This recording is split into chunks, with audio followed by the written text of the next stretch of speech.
mid-range jump shots, and I mean, it happens. Sometimes they get called, sometimes they don't. It is what it is. I think I settled a little bit too much for mid-range jump shots, but like I said, I felt I got bumped a little bit, and I was honestly trying to shot fake them to get them to foul me. But I mean, I think I could have done a little bit better job controlling my own emotions, but I think it just started bad for us and then continued to snowball, and that's something we have to control a little bit better. Not only did we not execute on the offensive end in the third quarter, but I thought they destroyed us offensively. Our defense wasn't very good, so I think just improving in that area and just all kind of gathering our emotions a little bit better and finding better shots. I thought we kind of stopped playing in a way that made us successful in the first half, so just a good learning opportunity for us. I feel like we could have played a lot better, but yeah, I mean, I think there's a line, and sometimes your passion and your emotion can get to you, but that's never something I would ever change, or anybody on our team would change. So go Chloe, then Christine. Yeah, Caitlin, you mentioned how everything started to snowball. Just what do you think you guys need to do to just stop the bleeding in that instance? I mean, I think it starts defensively. I think get a stop. I mean, it's going to be hard to win a game when they outscore you by 17 points in a quarter. It's impressive that we got it back to 1 point.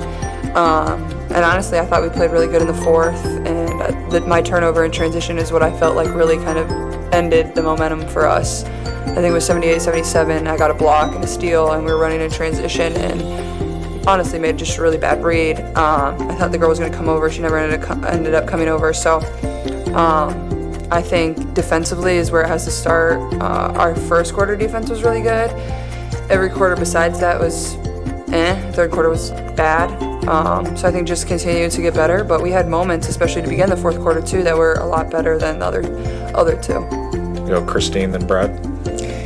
Yeah, going back to the fourth quarter, when you guys, the crowd was going absolutely crazy, as loud as I think I've heard it here, and you're hitting everything for both of you, Kelsey and Caitlin. Just can you describe that feeling as you're reeling them in, and all of a sudden you're down by only 1 point? Kelsey, you want to start? I think it's a Caitlin, it's a really the amazing team you guys have lost to is Minnesota. Obviously, they're one of the top teams. Are there things maybe you've learned specifically from playing this team in these two games that you guys can help you going forward? Yeah, I think honestly, I think they're the hardest team in the league to guard probably. I think their movement is incredible. The way they play is incredible. It's how basketball should be played. I think our matchup is so good for our matchup is just great for basketball too. If you want to watch two teams that play basketball the right way, it's this. Play up tempo, you share the ball. It's not sets all the time. They run great action, they run great ball screen stuff, they space the floor, all five of them can shoot at all times. It's hard to guard, especially when they're running clear side pick and roll with feet. She demands so much attention, and then you're stunting at you're guarding three three-point shooters with two people. There's only so much you can do, and Carleton makes us pay, especially they're late, and we're closing out to her, doing our best. So I think for us, it's just you gotta play a step ahead. You know what they're gonna do. You gotta be over there earlier. And we had some possessions where we were really good, but at the same time, we gave up 34 points in the paint, and this is a team that loves the three-point line. So we got to either make them shoot more threes, we got to guard the paint a little bit better, but at the same time, we need to score in the paint more. That's not an area that we did well tonight, is we have to beat them in points in the paint, and we can't tie with them. So. Last two, Jake. Quarters you were describing, it's intense, and you went to the bench for a couple of minutes. What are you doing mentally there to either calm down or get yourself back, fired up, to then have the fourth quarter that you had?